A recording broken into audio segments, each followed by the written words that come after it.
সর্বশেষ যে কাজটা কথাটা বলেছিলেন সেটা ছিল কি? ইন্তেকালের 5 দিন আগে প্রচন্ড জ্বর হলো, মাথায় যন্ত্রণা হলো, বারবার বেহুশ হয়ে পড়েন।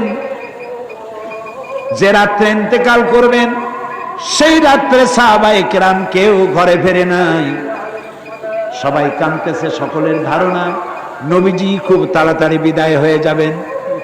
ঘরের মধ্যে স্ত্রীরা কাঁদেন, জামাই কাঁদে, নাতি নাতনি কাঁদেন। সব থেকে বেশি কাঁদছেন হযরতে মা ফাতিমা রাদিয়াল্লাহু তাআলা আনহা। রাসূলুল্লাহর হুশ এলো, হযরত ফাতেমার কান্না দেখে কাছে ইশারা করে ডাকলেন, কানে কানে কি যেন বললেন। হযরত ফাতেমার কান্না বন্ধ হয়ে গেল।